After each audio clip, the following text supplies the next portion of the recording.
Hello everyone, and welcome back to Complete and Total Random.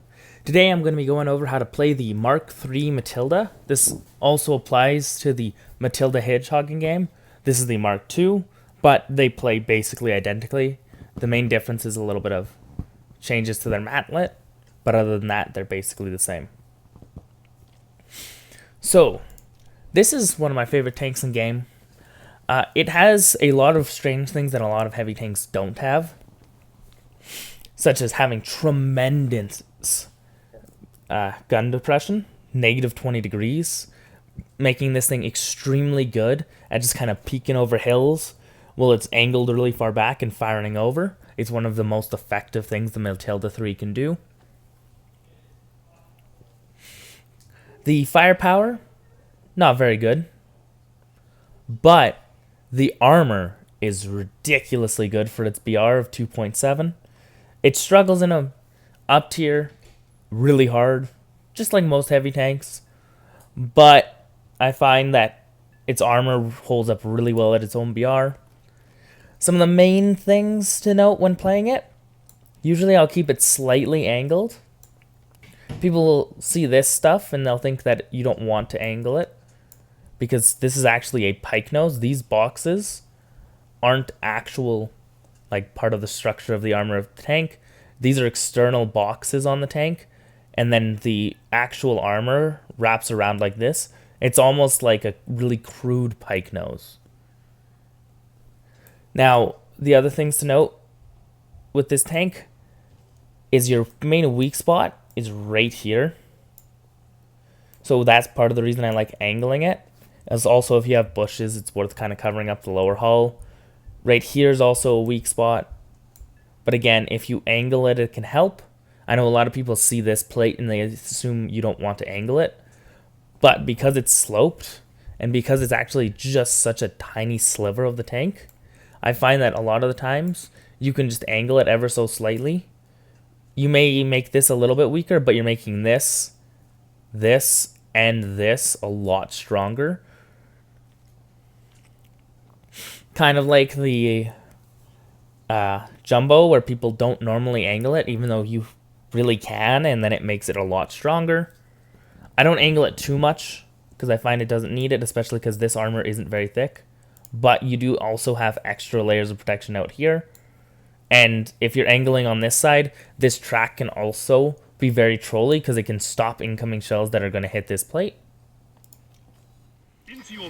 There we go. Now that we're in a match, I can kind of try and demonstrate its characteristics. So, usually I bring quite a bit of ammo. As you can see, I bring 50 rounds, mainly the AP-CBC, just because the APHE only has 66 millimeters of pen, and it's very poor when it comes to killing things. So unless you're fighting something soft-skinned, and maybe it's like partially around a corner, so you can't quite get it to the last crew member, I usually just keep a couple of them.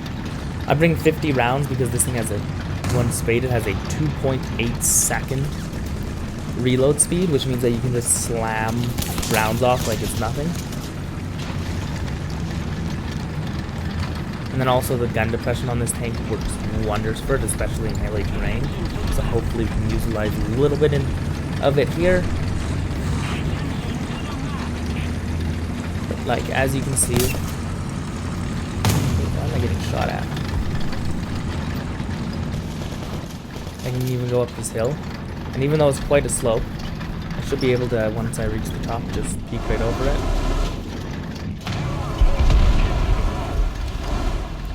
And you can see how I can just peek right over it. And then because of my reload, I can just keep slamming rounds out. And you can see how much of gun depression this thing has.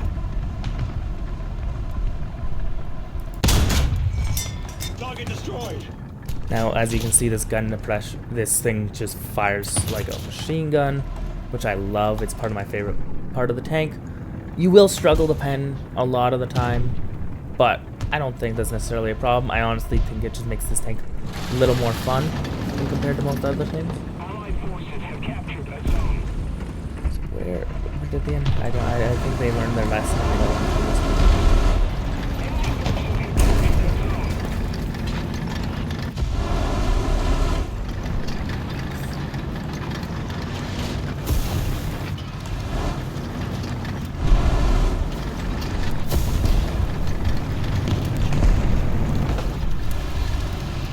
Now, I would never go for tracks on vehicles, just because the firepower on this is usually not enough to break a vehicle's tracks. You can go first, Stuart, I guess. I wouldn't recommend it. Yeah, that's why I wouldn't recommend it. And also, if you can shoot down on things that have sloped armor, usually that helps quite a tremendous amount. Let's help this little bit out. Come on. But you can see how, like, even there, I couldn't pen his engine deck just because this thing's got a decent lack of penetration. Now this thing, because it's got so much gun depression, can actually fight up slopes. Even though I'm surrounded.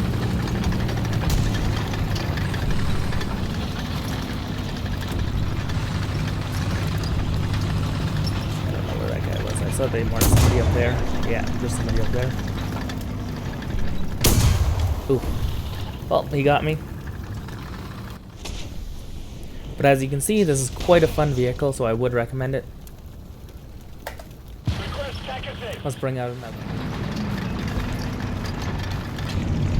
Yeah, because that Panzer III is the biggest spot. So let's go say hello there.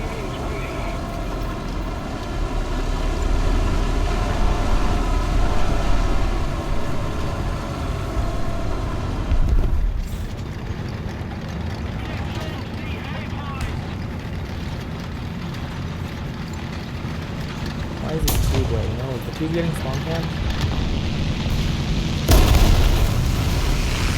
Oh, definitely getting spawn cam by the Panzer III, that's good. The enemy is controlling most of the zones.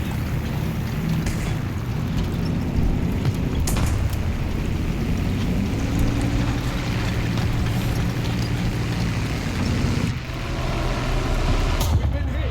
Oh, I'm sorry, D1. You are not penning me from this angle.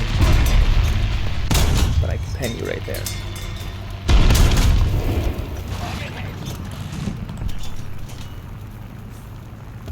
No, Panzer. Target damage. No. You get back here. As you can see, this armor is quite strong against its contemporaries. Come on. Fire through this. There we go. And as you can see, that's its main issue. Yeah, big spawn. Camped. But I should be able to fight my way against both of these guys. Like, the BT just is not going to really do much to me.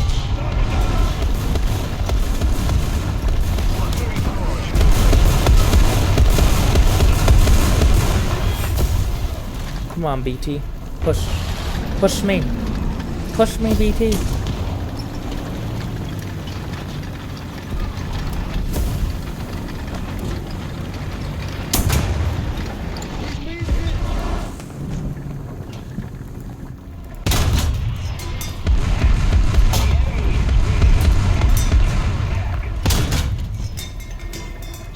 Somewhere over there. The line force has captured the zone.